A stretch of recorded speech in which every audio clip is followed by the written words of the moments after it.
வணக்கம், welcome to சுவை 6. வாங்க இன்றைக்கி கோதுமை ரவை உப்புமா குக்கரில் டக்குன்னு ஒரு 5 நிமிஷம் 6 நிமிஷத்தில் செஞ்சிடலாங்க.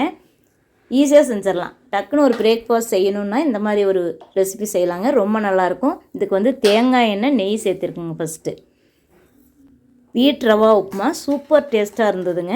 இப்போ கடுகு, உளுந்தம்பருப்பு, கடலைப்பருப்பு சேர்த்திக்கலாம். இஞ்சி கொஞ்சம் சேர்த்துறதுனால சேர்த்திக்கலாங்க, சேர்த்தாமையும் செய்யலாம். நான் பார்த்திங்கன்னா ஒவ்வொரு நாள் இஞ்சி சேர்த்து செய்வேன், ஒவ்வொரு நாள் இஞ்சி சேர்த்தாமல் செய்வேங்க. அது ஃப்ளேவர் டிஃப்ரெண்ட் வரும், அதுக்காக அப்படி செய்கிறது.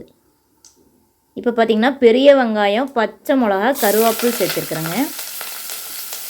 பெரிய வெங்காயம் சேர்த்துருக்காங்க, டக்குன்னு செய்கிறதுக்காக பெரிய வெங்காயம் சேர்த்துட்டு, சின்ன வெங்காயம் டேஸ்ட் கொடுக்கணும். சின்ன வெங்காயம் சேர்த்தனால சேர்த்துக்கலாம். நல்லா வதக்கி விட்டுக்கலாம். கடகடன் செய்கிறதுனால பெரிய வெங்காயம் சேர்த்துருக்குங்க, இல்லாட்டி சின்ன வெங்காயம் தான் சேர்த்துவேன். எனக்கு டைம் இல்லை, கொஞ்சம் குயிக்காக செஞ்ச ரெசிபி தாங்க இது.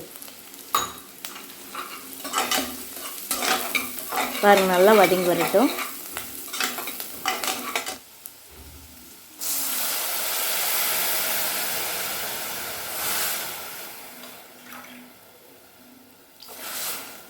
இப்போ பார்த்திங்கன்னா தண்ணி ஊற்றிக்கிறோம். அதாவது 1 கப்பு ரவை எடுத்தோம்னா அதே கப்பில் ஒரு 3.25 அளவுக்கு தண்ணி ஊற்றிருக்குங்க.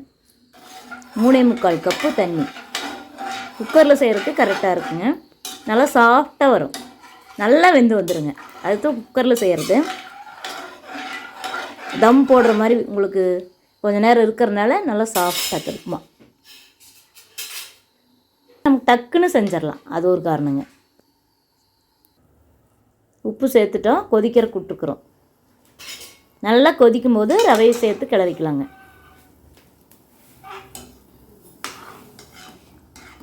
ரவை அப்படியே மெதுவாக கட்டிகிட்டு இருக்கணுங்க. ஏன்னா டக்குன்னு கொட்டிட்டோம்னா கட்டி விழுந்துடும். அப்படியே பொறுமையாக அப்படியே கொட்டிக்கிட்டே கிளறிட்டோம்னா கட்டி விழுவாது.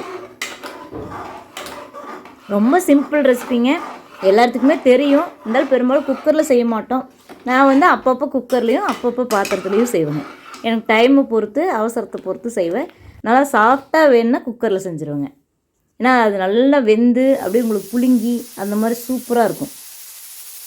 விசில் ஒரு 3 விசில் விட்டால் போதுங்க.